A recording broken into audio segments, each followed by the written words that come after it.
Good morning, students. Today we are going to learn Unit 1 Metallurgy from Volume 1. This is a very important and easiest chapter to learn. In this chapter, we are going to learn about metals occurrence, extraction, purification, and its uses. In today's class, we are going to learn about what is metallurgy, minerals, ores, difference between mineral and ores, and what are the steps are involved in metallurgy. As we know earlier, in nature, only few metals occur in their native state, other all in combined state.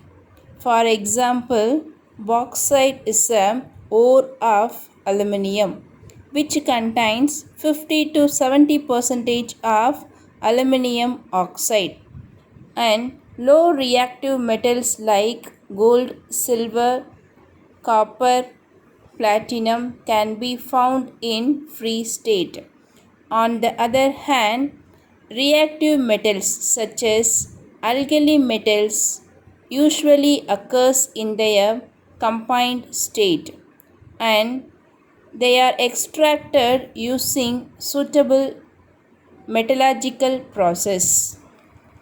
The reactive metals are present in oxide, sulfide, and carbonate form. To separate the metals from this combined state, we have to follow some steps. These steps are called as metallurgical process. The extraction of metals from the ores can be divided into three stages. First stage is concentration of the ore.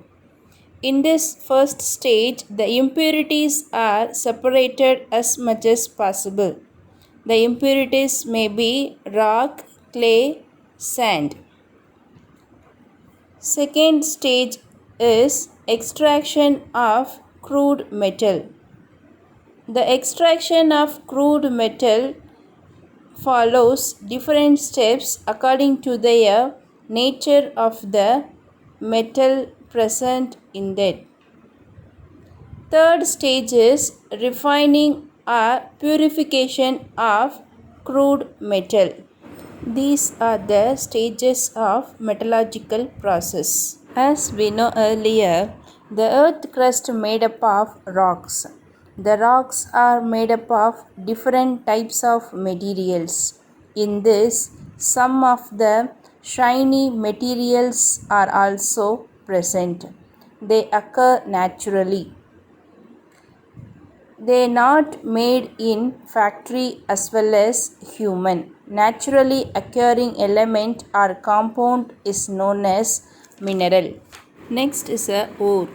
Ore is a material that contain high percentage of metals comparing minerals. Example, hematite contain high percentage of iron.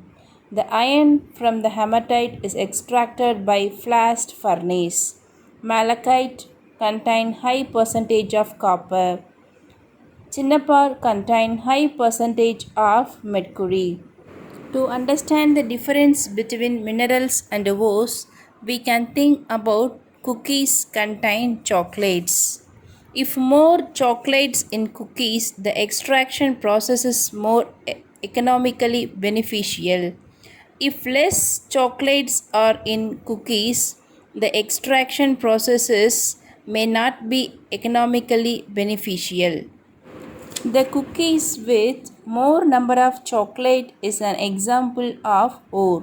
The cookies with less number of chocolate is an example of mineral. From this we can understand from the ore only we can extract the metal profitably.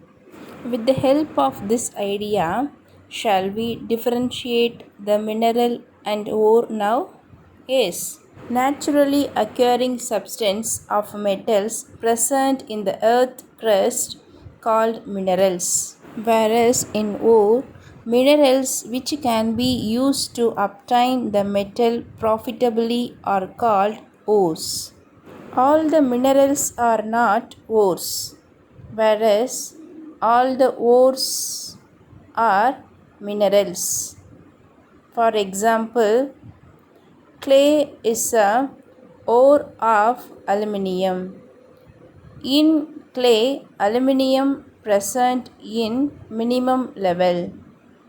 Example of ore for aluminium is bauxite. In bauxite, aluminium present in maximum level. So, clay is a mineral of aluminium.